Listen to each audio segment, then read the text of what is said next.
for the project. And so I'd love for you, Sarah, to just tell us a little bit about what your role is here, and then we'll do a quick introduction so you can hear who all of our steering committee members are. You want me to do that now, Alex? Yeah, that'd be great. If you wouldn't mind, just a couple words about Sure. Yeah.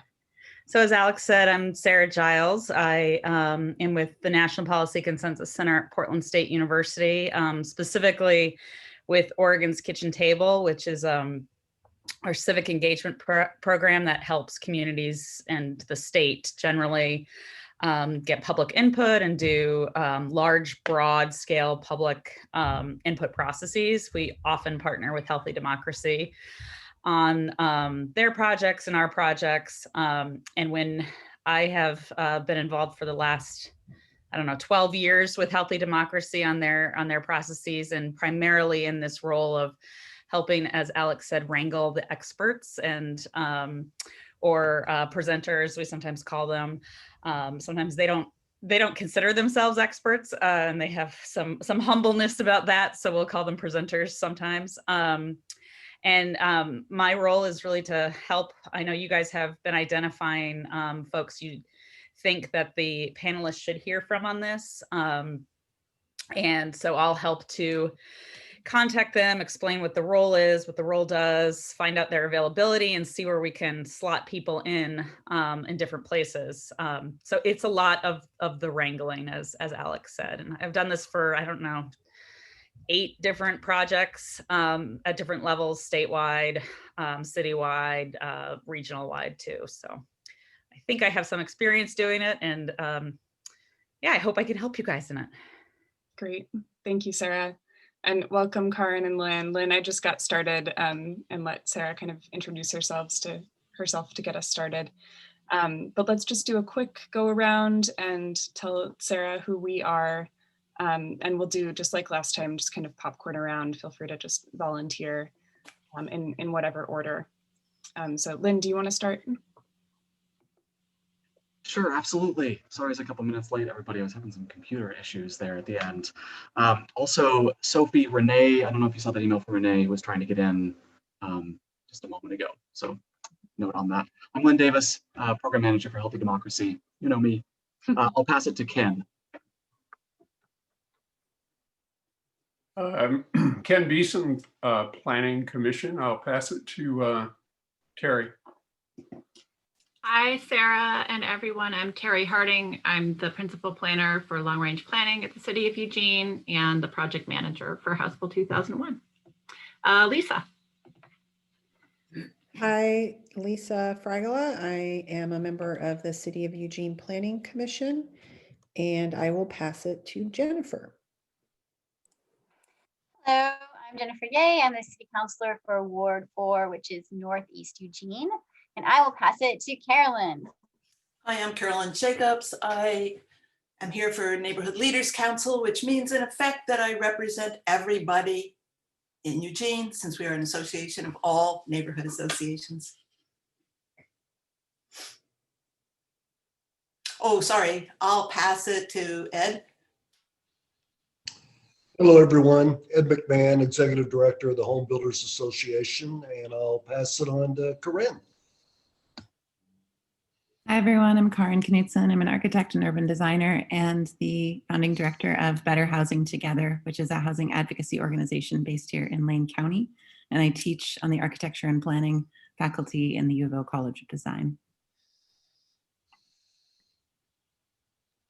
I'm Heather Salicki. I'm on the Human Rights Commission and I work for Whitebird Clinic. Perfect. Thank you. Sophie, do you need to go still? Oh, yeah, I'm Sophie McKinley. I'm an assistant planner with the City of Eugene, Community Planning and Design, and I'm public engagement lead for the Middle Housing Project. Excellent. Thank you all so much. And welcome, Sarah. Thanks for joining us today. And we will I'll do just kind of a brief rundown of the agenda. We're going to talk a little bit of housekeeping, and then our big pieces for today are to run through the process overview. And then in our final section, we'll bring Sarah in more to kind of look at the expert survey that you all filled out this week. Thank you so much for doing that. and she can ask us or ask you all some questions and start brainstorming for the next menu. So that's where we're headed today. First of all, before we dive into all of that, I just wanted to follow up in the emails that I sent about scheduling. So Lynn and I had at first thought that it might be nice to have that date on the Monday of Thanksgiving week, just to have a steering committee meeting that was kind of halfway through the panel. But I totally understand that that does not work for some people's schedules, and Mondays are hard, and that's a holiday week. So our alternative proposal is just to, as I said in my email, run through Thursdays. So we already have next Thursday on the calendar. We would just be adding Thursday, November 19th now, and then missing Thanksgiving week, but doing weekly Thursday meetings up through December 10th. So can I know that we've pivoted a couple times, but hopefully in the service of everybody, can I just out of curiosity see if that schedule really doesn't work for anybody here? I just need a minute to look at. Okay, great. And you can email me later. I think that we're just going to say that that's the schedule that's set at this point. Hopefully Thursdays, just sticking with the same time, will be easy for folks. So thank you so much. And yeah, Lisa, feel free to email me about your schedule in particular.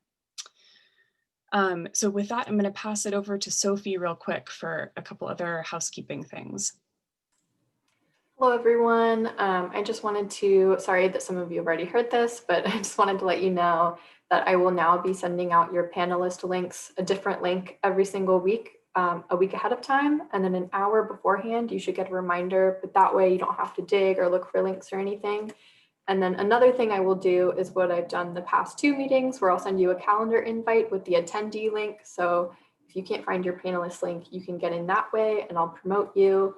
The attendee link will also always be posted on our webpage and our Engage Eugene page. And all of the meetings are recorded. And as soon as we can get them up on YouTube, which sometimes takes a while, we're going to make sure that we put them on our webpage and our Engage Eugene page. They're not all yet up on the Engage Eugene page. But just letting you know about that. Does anybody have any questions about calendar stuff, Zoom links, recordings? I see Ed. Is there any way we could get a calendar invite for all of the dates so we can go ahead and get it reserved on our calendar? Absolutely, I can do that and then just edit it with the Zoom link once I get that. Thank you. Good suggestion. Yeah, thank you so much for doing that, Sophie. That's really helpful. And thanks for everyone's patience in getting things scheduled. All right, so if there aren't any other, or first, any other questions about housekeeping, Zoom links, meeting dates, anything else we should address before moving into process? Yeah, Karin? Question, do the roundtables and other panel groups know who's on the steering committee? Sounds like a question for Terry or Sophie. Hopefully not, but we can go ahead and post that on our website. That's a great suggestion also. I realized it at the end of one of the roundtable meetings last week that there was a concern that certain perspectives might not be carried forward with enough attention. And I thought they might not know who's on the steering committee. Yeah, and just a real quick follow-up to that. After the first 2 roundtable meetings, Sophie and I were debriefing, and an idea that Sophie had was to do another fact sheet. So we have 4 fact sheets on the website right now, and we'd like to do another one that explains the public panels and processes, kind of a public engagement fact sheet. So that's one place we could list people and also put it on the website. Thank you. Excellent, thanks. Any other questions, comments, housekeeping things? Great. Okay, so we're going to move into kind of the main, well, one of the 2 main projects of this committee, which is approving the actual process. The panel begins next Tuesday, which is coming up very quickly. And so Lynn is going to walk us through that process overview that kind of outlines all 9 of the sessions in part 1, just so you can get a broad overview, and then we'll give that the stamp of approval, or just make sure that we're kind of at consensus, or I guess we'll put into practice our consensus -1 decision-making structure for that. And then Lynn will also walk us through, just so you can get a sense for what this actually looks like broken down into individual sessions, our kind of outline for sessions just 1 through 3. So you can see it in some more detail. But I'm going to pass it over to him now to share. I believe you're sharing your screen, right? There we go. Perfect. Yes, I am. Can everybody see that? Yes. Great. So this is what you got in the email earlier this week when I sent you the invite to fill out the form. And thank you so much. I know that turnaround was tighter than it should have been, and I really appreciate you responding to that. But we're going to get to that in a minute. The process, just as a reminder here, it's in 2 big pieces, one November, December, and then one later on, these sort of feedback loops where the panel will evaluate the city's work, basically, after it's come back with draft code. The first part here is sort of split into 3 pieces as we have it right now. The first piece being sort of background experts and panelist experience. That is getting everybody up to speed on just like, what's the terminology, what's the context, what's the basic stuff that you need to know, no matter what you might learn or have feelings about later. And then, and also interweaving that with panelist experience. So we're going to see that here in a minute when we break down sort of what happens on each day. In phase 2, that's where the panel will have selected its own stakeholders and experts. So this may be additional folks that don't get into that first week from your list, from their brainstorm list. And we're going to brainstorm more folks today, right at the end of the day, probably, and then definitely spend all of next time on that menu for the panel that they will select from to get more evidence. And this is not necessarily just background. This is folks with opinions and other experts and all kinds of people, the broad range of folks, minority opinions, especially important to include at that stage. In phase 3, they go into their sort of deliberation on the development of what potential ideas they have for coming out of all that information, for their potential principles, and then refinement of those principles and prioritization of them in processes that are going to be very similar to what we've used. Well, actually, they won't do it on a form. They'll do it in real time. We're actually going to use that prioritization method next time for the menu ourselves, so you get to see what that looks like. And then they will produce a sort of preliminary report for the city, which will just be sort of a bullet-pointed list of their core principles, prioritized with numbers by them, how much support they have. And they'll be writing that themselves, of course, and presenting that to the city on December 5th. So that's sort of phase 1. And then phase 2 is sort of in 2 pieces, as you may have noticed as well. I'll just go over that. We can talk about this more later. I don't think we should talk about this very much now, but just so you know, the city will come back with a first draft, and it'll be reviewed and by the panel, presentations from staff or the technical folks who are writing it, and then the panel having time to deliberate and issue a response to staff on where it matches up with their principles or where they think it needs more work, etc. And then the staff will come back again after that with a second draft. And in this part 2 in the spring, the panel will also be working on sort of more evaluation of their own experience to provide the city with, beyond the planning department, even with sort of advice on, this is a first-time project for the city. And so it's really important that the panel sort of have a role in evaluating how it goes and whether whether the city should do things like this in the future or do other kinds of things, or what kind of public engagement might be missing from this whole process. So yeah, that's an important part of the panel's work, and that's going to happen sort of later in part 2. All right. Any questions about that sort of actually, you know what, before I take questions, let me go just as an example, because this is sort of a little bit nebulous stuff, I know. Let me just go into phase 1. We're just going to talk phase 1 now, which is the first 3 sessions. And let me show you what that phase looks like. Now, this is not the whole drilled down minute by minute manual, but this is the next level down, which is, okay, what does each session contain in terms of actual activities? And this, I should say, is is not, if you think of sort of this committee here as kind of a board of directors, your responsibility is to tell me and Alex the general strategy and make decisions on general strategy. This is now getting down into sort of how we operationalize that. But I just want to show you this anyway, so that you sort of know how your sort of strategy advice may filter down into actual like kind of programs or activities. So on the first day, there's a bunch of introductory stuff that has to be done, of course, welcome, an official welcome, and just what is one of these panels, what is panelist conduct sort of guidelines, and let's do sort of stuff that we did at the beginning of this committee, but in more detail because they're going to be working together for really intense days. And then breaking off into what we have called, this actually is called base camps. I'm sorry, we've renamed it. Which is sort of this idea that trying to substitute for the fact that normally in the room, when people are in a room together, they have coffee together in the breaks, and they maybe even have dinner together in the evenings and that kind of thing. And there's not that kind of camaraderie that's as easy to fit into this online environment. So we have to sort of build it in, intentionally into the process. Because those kind of relationships are what's core to these processes and what makes them different. One of the things that makes them different is sort of building of empathy and crossing lines and sort of deep collaboration. So that really requires personal relationships, and that's what these groups are meant to do.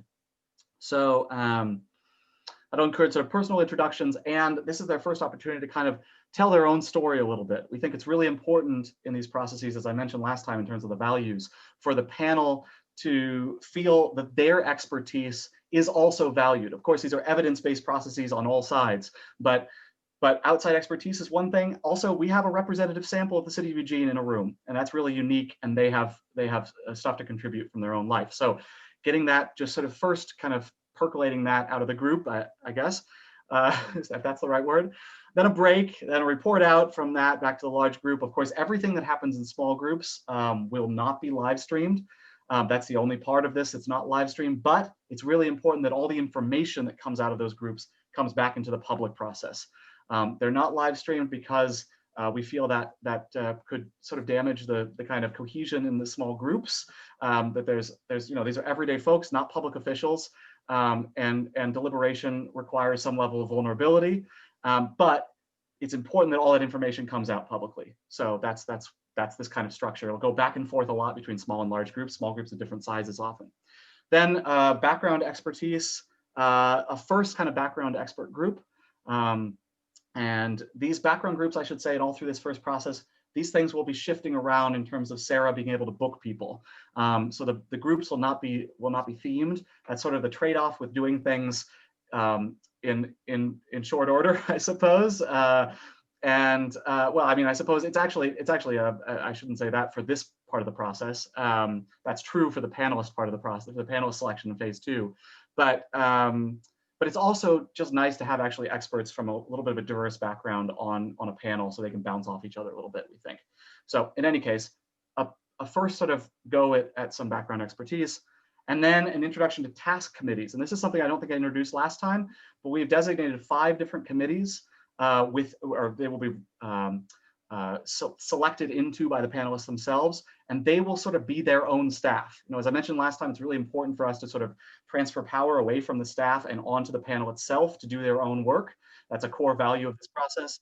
And this is one way to operationalize that. So there will be committees committed to sort of recording and summarizing the personal expertise, a committee related to coordinating and recording and summarizing outside expertise, and then committees for writing, for outside relation. Actually, I have this on another page. Why am I trying to remember this? Here we go. It's right down here. Process oversight, that's another one. So those will be the folks rotating on a rotating basis who will actually serve on this committee, and then community liaisons to communicate with the public what is happening. So that's just an introduction to that, because they're going to be choosing going into those committees between sessions 1 and 2. Then session 2, introduction to the task committees and some work time in those task committees to kind of get up to speed on what they're doing there. Another large group expert session, and then in the afternoon, what am I saying? A later session in those base camps. where they'll debrief the experts and sort of start to share more stories.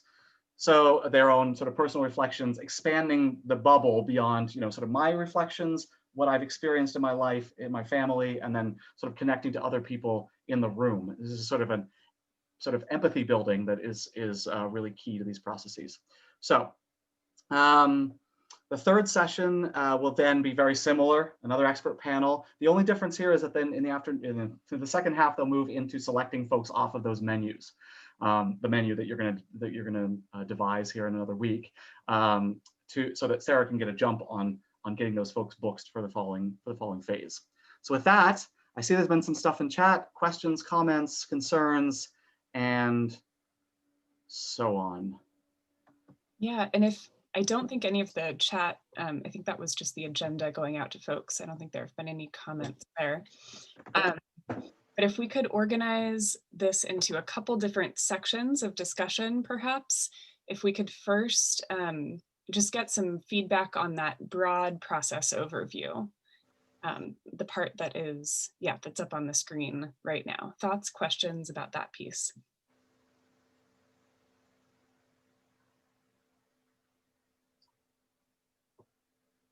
Yeah, Karin. Well, more detailed questions, but Lynn, you mentioned a few times that empathy building is really the key to this process.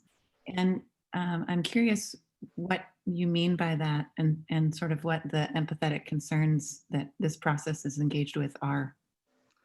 Fair enough. Yeah. I mean, it's sort of a general comment. I wasn't thinking about this particular issue at all, but in general, I guess really all that means is the panel having some appreciation for each other's experience, and building some level of trust between the panelists is really essential to, then in the third phase, when they're going to be, talking about stuff that they definitely disagree on. And so that base level of sort of, all right, we're in this together. We're in this together for phase one. We're gathering information. We're in this together for phase two. We're gathering information so that by phase three, okay, we're still on the same side of the table looking at the problem across from us, and we can work together to figure out how to solve it. It sort of is setting up that kind of ethos throughout the whole process is the idea. Yeah, does that help, Karin? I think so. I keep trying to sort of translate into the types of issues that this group will be charged with answering. And I just was hoping or wanting to understand more about that framing. So thank you. What percentage?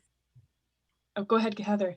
Sorry, what percentage of the session will be spent on said empathy building activity?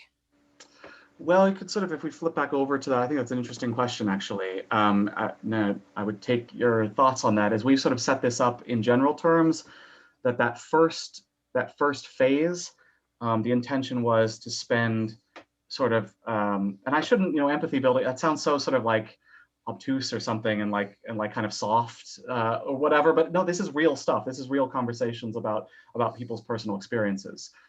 So at the same time that they're sort of getting to know each other. So our idea for phase one was that would be somewhat 50-50.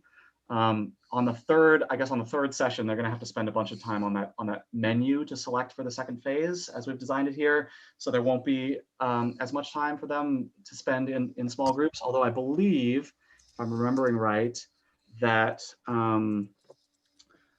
yeah, there is some sort of base camp time at the end of that day, and this is sort of very, very explicitly trying to make up for the fact that people can't gather around the water cooler together. So just a little bit of time there, not a lot of time, unfortunately, but a little bit of that. Does that answer your question, Heather? And do you have any comments on that? I mean, do you have any thoughts about that? Yeah.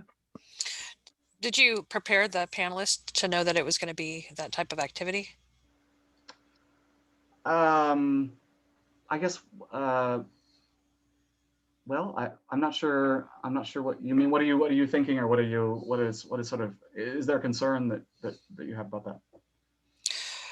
Well, some people are not comfortable with providing a lot of personal detail, and I'm wondering if the panelists were apprised of this in advance, that this would require that level of vulnerability. Well, I should say that the vulnerability is not required from anyone, and people participate at very different levels, especially near the beginning. So this is just providing space for people to sort of, kind of engage with the personal experiences of people actually on the panel, but no requirements whatsoever, and that's very clear. Nobody's pushed, no sort of, we don't do kind of a round robin of everybody talk about, your housing experience and you're sort of required to speak or under pressure to speak. That's absolutely against our values. And this only ever happens in small groups as well. But yes, I mean, in the intro letter, panelists we talked about, your lived experience being really important and a valuable part of the sort of evidence that comes into the process. Thank you. Great, thank you. Other thoughts, questions, things that are missing here? Yeah, Karin. This is maybe a follow-up to Heather's question. Are the members of the deliberative panel aware of what demographic portion of Eugene they're representing? Well, we give them the demographic profile that's online, but and so I guess they can pick out for themselves kind of who they represent in all those different categories. But we don't explicitly tell people sort of you're representing this, because I mean, everybody's sort of a bunch of different demographics. So, but they can see who else is on the panel. Yeah, and we spend time on that in the introductory section, pointing that out because it's important. I guess one thought that comes to mind is that the challenge, I think, for our steering committee will be to have an eye, or one major piece of focus always on the issue that the panel needs to engage with, the content of the question ahead of the community around implementation of this new law, and how we are going to choose to do that and meet the law in our community. And at the same time, be aware that all communities have a habit of re-empowering people who already hold power. And I offer that to us just because I think it will be important to keep in mind as we're seeing a cross-section of our community in the room and thinking of the different cycles that group will go through and I think that there's a lot that we'll have to think about there in the process, and that we won't really know if it's functioning well until it's underway. So that is in my mind as well, like how to help if our healthy democracy starts to slide into dysfunctional democracy. Right? Yeah, actually, how do we fact check? How do we deal with misinformation? How do we address statements made that might not actually be true reflections of our community or of lived experience of people in the room? Those are like real issues, and I'm cognizant of some other projects that are happening right now in the community where that kind of awareness, and even to the issues Heather was just mentioning, separate whether or not the process goes forward and works and keeps people engaged, or if it says people were engaged, but meanwhile the only people comfortable speaking are the ones who are already holding all the power. So I know that sounds sort of blunt, but it's a real challenge for the steering committee to deal with. Yeah, I couldn't agree more on those points as far as your sort of mandate as a steering committee and how hard that is, especially coming to a process like this. It's going to be complicated, and it's coming in only after a few meetings. I'll say there's a couple other things that will help with that, I hope. There's sort of three aspects of the kind of evaluation and oversight structure of this process. You are one. The second one is the panelists themselves in the form of the oversight group, and in the form of their self-evaluations at the end of each day. Do surveys that all the panelists, or if they're willing, take a survey at the end of each session. And thirdly, I should say, yeah, panelists who will serve on this committee as well. So you'll have direct access to folks who have been in the room. As early as next Thursday, in fact, there will be 2 additional members of this committee. And thirdly, we have a group of international observers, which I don't think I mentioned last time.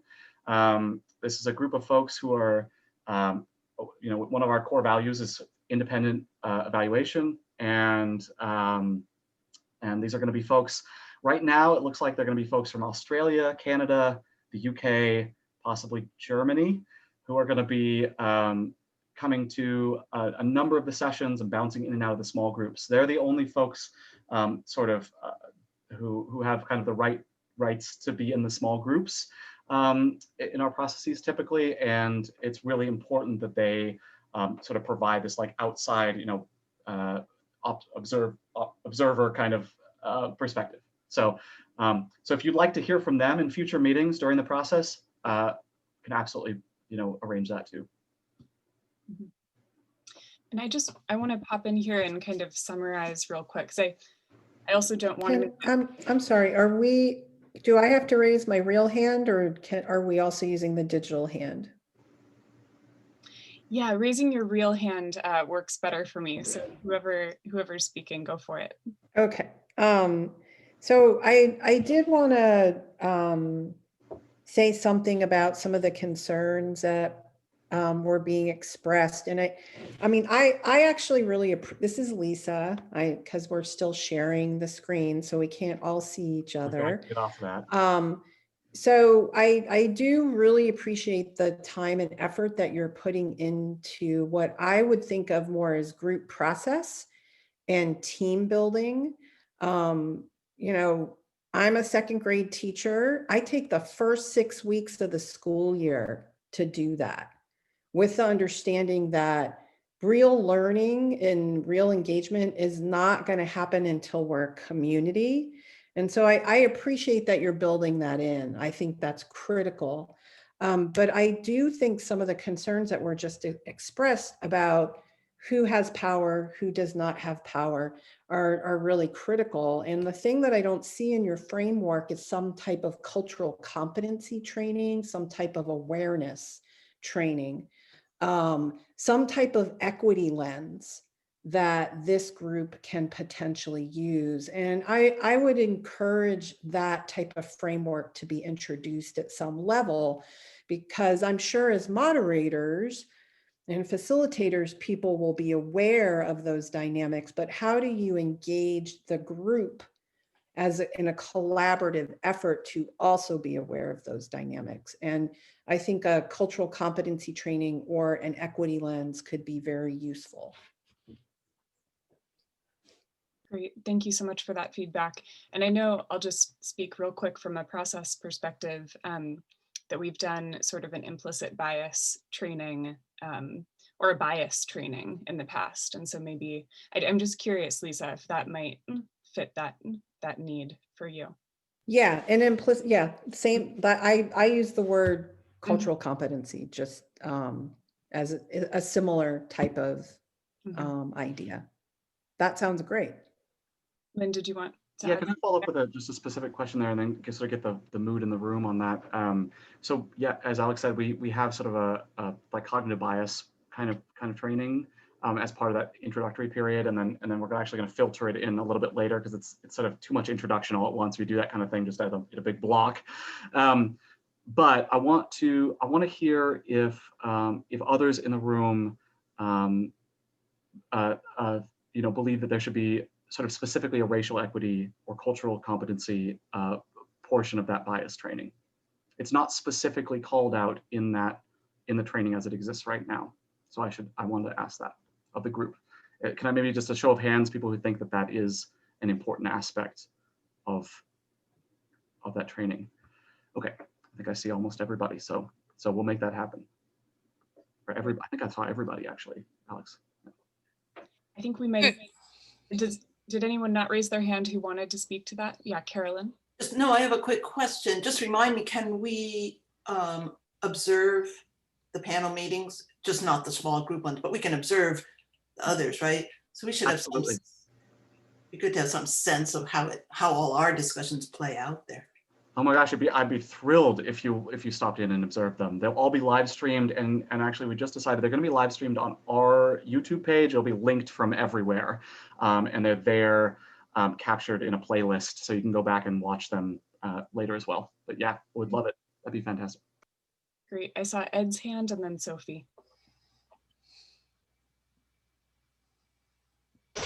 So you've done this before and you've had previous experience in doing things like this, correct? And that was my question. Have you seen that need in previous experiences? But I'm fine with it. You want to take that, Lynn? Fair enough. I've seen the need for sort of the equity, a greater equity lens to the bias training. Is that what you meant?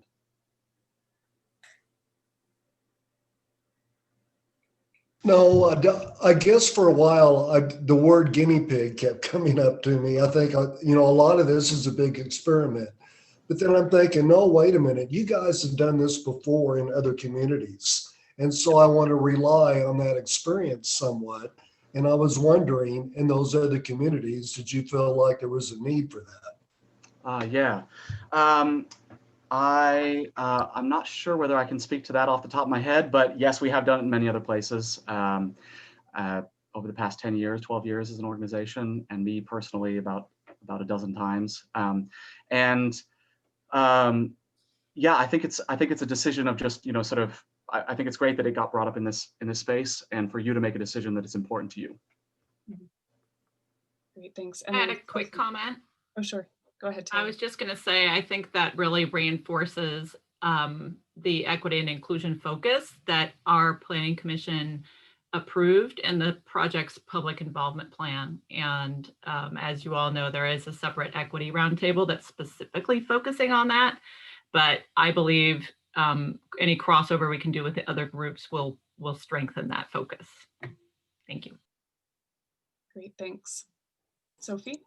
Thank you. I was going to mention the live stream. So we're going to link to all of the Healthy Democracy meetings on our webpage and Engage Eugene, but they will be housed on the Healthy Democracy YouTube channel, not the City of Eugene Public Meetings YouTube. So we'll just make sure we clarify that when we publish things, but they're totally available and welcome for anybody to watch, members of the public, people from across the country, anybody. And let me add, if you want a sneak peek, you're welcome to go back and, it's not the most exciting things in the world, but you're welcome to go back and watch the old ones from the Assembly on COVID this summer, or the Milwaukee Citizen Jury from a year ago. They're all on our website, on our YouTube page. So if you go to healthydemocracy.org, and then in the upper right-hand corner, click on the YouTube link and you'll get straight there.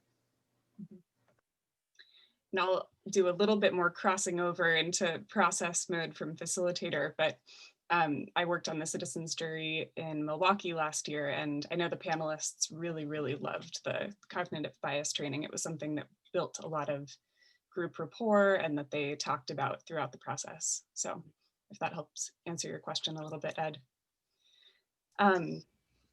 Great, thank you for such a robust conversation about that. I want to summarize just a little bit of what was said and also correct my wording a tiny bit. I asked you all for questions and concerns, and I just want to make it really explicit that that kind of advice and guidance is really what we're looking for with the process overview. So, so those things are, Lynn and I will now take those back to the process design and really incorporate them. So just to let you know that we heard you, here are some pieces that I wrote down is thinking about representation, pointing the panelists to the demographics, and also being explicit about, not expecting them to represent any particular group. Kind of making it very clear that vulnerability in the sharing of their lived experience is valuable but optional. And then having an eye towards power dynamics and really thinking deeply about how we're taking care not to replicate existing power dynamics within the group, and thinking about this cultural competency, equity, cognitive bias piece. So thank you all for those inputs. And I think with that, we want to make sure that we get to the expert piece since we have Sarah here. But can we just do a quick show of thumbs of whether we can approve that kind of highest level process overview that Lynn shared with us? Okay, let's see, Jennifer, do you have a thumb? Sorry. I'm currently doing two jobs at once, and I'm sorry, I apologize. No problem, no problem. Perfect. Okay, so I saw everybody's thumbs up. That is great. And we will put that down for now. And thank you for all of that really valuable feedback. So now we're going to move into kind of debriefing the survey that you all filled out this week. I'm going to again pass it to Lynn to, I think, share a screen and go over the prioritization of experts from our brainstorm last Thursday. And then Sarah will have a little bit of time to kind of ask you all questions about those people in her efforts to get in contact with them before next week. Go ahead, Lynn. I'm muted. I'll find the mute button. Thank you. So here's how the results shook out as far as the sort of prioritization went. As I mentioned before, the main sort of the way I've ordered this is by is in order of sort of the acceptable vote. That's sort of the key one here, and then the recommended, whether somebody's recommended or not, being sort of the secondary, so that when Sarah is going through this list in order, she's starting with the ones that have the most sort of universal support, and then prioritizing, you know, within those groups, kind of in terms of who got the most recommended. But as I mentioned previously, just to set expectations, I've already been moving through this list in order, I believe, and you know, there will be some folks that may not be available. So that's why we've prioritized the list in order of priority. So the goal right now is, let's just take a couple of minutes to look at this list and see whether there is anybody sort of not represented, especially on this first page here. And don't worry, I should say, you know, nobody is dropping off. Here's the second part of that page, the second page. It's not like these folks are going away. They're going to form the basis for the pool that we're going to come back to, pool of potential experts and stakeholders that we're going to come back to next week, who may make it on to that menu for the panelists to choose from. So this was just meant to let's preload the panel with some background experts that everybody or almost everybody can agree are a good idea in the first week. So with that, let's just take a minute maybe and just review the results and see if there's any omissions, glaring omissions to this top part of the list.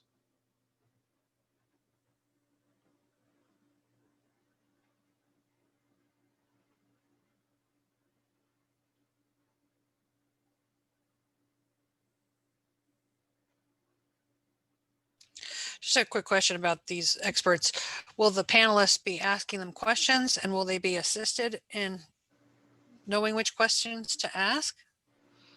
Yes. So the two ways, So these folks in the first week, will be asked to give a very short presentation, and then the panel actually gets to, the panel will get to discuss in advance of their presentation a little bit about what kind of things that particular group of experts, you know, it may be good to ask of them, depending on their bios, which will be included, which will be given to the panelists in advance. And then the panelists will be able to answer the questions. Yes, it's a substantial time. I mean, we try to more time for questions than for the presentations in general. But at the beginning, of course, there's like some background info. So it's kind of, as we normally do it, at least it's a little heavier on presentations and then lighter on presentations, especially that second phase where it's stakeholders and experts. That's going to be almost all questions, if not all questions. I see Lisa's hand and then Carolyn. And then Can Ed. you remind me how roughly about how many presenters they will be having the opportunity to engage with? Yeah, so our target for Sarah is between 4 and 9. We have space for up to 9 in this first week, first phase. 3 panels of 3. But we could only do 2 panels of 2. That just gives people more time. But it depends on people's availability and how far down the list she gets. Yeah, there's sort of a balance there. I mean, you know, more people on a panel is great for diversity of viewpoints, and sometimes, you know, these are tight time frames. So I'm sorry, this is Ken. Are you saying 3 panels of 3 in the first phase? Yes. Or first week? Correct. First phase? First phase. Thank you. Yeah. First, and I should say, specify, that's the first 3 sessions. That's the background expert phase. So then there are more experts in that second phase, the stakeholders and experts phase. Great. Carolyn. I just had a comment, or wanted to make a comment about our process here, because it seemed like it would have been useful, well, most useful, to have had more time or have been given bios as a second choice, because I can't be the only one who didn't know everyone on this list. But having, I mean, as far as I understand, you just sent this out yesterday, right? And I think it wasn't yesterday, but it was Tuesday, I want to say. I thought it was yesterday at 5 o'clock was when I saw it, and I wasn't here last night. So in 2 hours this morning, to be able to go through every one of these, there's no time to go, ooh, I don't know this person, and go research who they are. So I'm not sure the results you're posting here are exactly solid, legitimate. I mean, like I said, there must be other people who didn't know everybody. I can't be the only one who didn't know all these people. Well, if you'd like to bring up, I should offer here, I mean, if you'd like to bring up anybody on this list that you didn't know before, who you would like to ask who they were, that would be great. Okay, not the second, but sure. So 2 things. So let's also use this time to brainstorm kind of anything that's omitted here, any subject areas, expertise, categories of people or individuals. So we'll have space to do that. And I do have a long stack here. So I have Lisa, Carolyn, so Ed, Ken, and then Lisa again. And did I see your hand, Heather? No, okay. So Ed. Yeah, I wanted to say that I'm feeling a little rushed too, because I feel like we could improve the quality of the list fairly easily. Since we've done all of this, I thought about Mark Rust in Springfield, who's actually on the state committee that's writing the 2001 code. And then I think about Corinne and Terry, who's on the steering committee, and they should be experts that are on this list as well. And so I guess I'm just looking for a little more flexibility to add to the list now. Yeah, so that's actually the purpose of this exercise right now. So were you able to get down that name, Lynn? I did, yep. Okay, I perfect. think I spelled it right, I'm not sure. So that's totally what this time in the next 10 minutes is for, is to point out any, glaring errors or folks that didn't get included in the brainstorm last week. And then we'll do the same, just thumbs up, thumbs down for each of those people. And yeah, apologies, this is no scientific process, but we will do our very best to get consensus on everyone that goes to the panel, or as near to it as we can. Ed, do you want to quickly respond to that? Okay. I'm just wondering if it would be convenient for us to do a little survey on the ones that are going to be added today by the end of the meeting. And then we kind of add the survey up to date. Just an idea. Yeah, okay, we can consider that. Okay, so let's go to Ken, and then we have Lisa and Karen after that. I guess I have a general comment. Maybe I'm just going to hold it for a bit because it's really not right in line with what you're asking for. I went through the whole thing. I thought we got it. I don't really know a lot of people here either, but I basically went through and just responded in your format as best I could. And my response is all kind of reflected in here. I think if we have a chance a little later, I have a more general comment about how we're doing this. So let me leave it at that. Okay, great. Lisa. So one of the things I was going to ask was if we would have the opportunity to add more, and that's been answered. Thank you. But I did want to comment that if we look at the top ranked group of people that you said we will be starting with, I think there's some really good presenters available there. And, we're talking about people like Julie Fahey, who's a state representative who is currently going to be on the housing committee. Chris Pryor, who also sits on the State Rules Committee. And then also some, more general descriptions, like, somebody from Fair Housing or, community needs and different things like that. So I actually feel like for a starting point for phase one, that this looks like a really strong group of people to start with, that I think could inform and benefit the committee that will be engaging with this group of people. And, that it sounds like there will be presenters in phase two and phase three. And so I'm also happy to continue to work to add people, but feel like there's a good starting place here. Great. Yeah, thank you for sharing that. This is absolutely not the last opportunity to get experts in front of the panel. This is just the first step. So let's take Karin and Carolyn and then move into some of that brainstorming phase. Karin. I had two quick questions. One is confirming that this expert list, these are content experts, not necessarily people who would be speaking to process design, but would be speaking to all of the background information that the panel needs in order to proceed with their process. Yes. Okay. And then second question, did we confirm in our last meeting, or we discussed it briefly and I wasn't sure where the discussion went to, but that there were particular kind of like buckets that we were trying to be sure that we filled, and that we're not just like, in some ways, like this list reminds me a little bit of how I used to pack for a vacation, just like, well, fill the suitcase and then I'm done, I guess. If I get there and I don't have any shoes, I'll know when I get there. And so trying to make sure that we do that cross-referencing with the content we know that the panel will need access to, and be sure that we don't have any gaps. Yeah, thanks for bringing back those categories. Lynn and I kind of decided, just in the interest of time, that we wouldn't try to necessarily categorize all of the experts we're brainstorming here, but after we get this last comment from Carolyn, I can read you back the categories that you wrote last week, just to make sure that there's none of them that are totally not represented on this list. Yeah.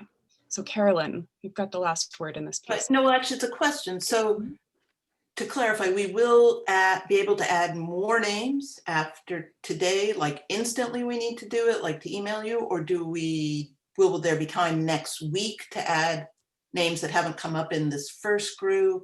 Just how to proceed. Yeah, absolutely. So yeah, as Alex said, this is only the first step. This is only the very basic background info that is the goal here.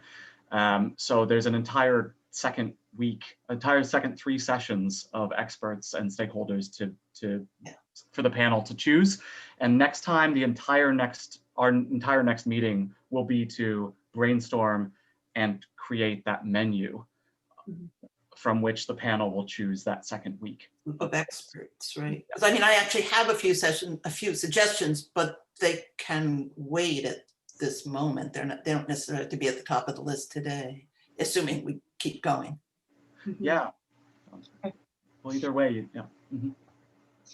So I think then that's helpful, Carolyn. Thank you. I think what I want to propose, since we only have 5 minutes left today in today's meeting, and we will be doing brainstorming for the phase 2 experts next week, is just to quickly, in like 2 minutes, if we can do it, read you off these categories from last week, get maybe 2 names on the table that we can do a thumb vote on, and then make sure, Sarah, that you have a few minutes to ask any pressing questions of the steering committee about those names. Does that work for you? Do you need, okay. Thank you.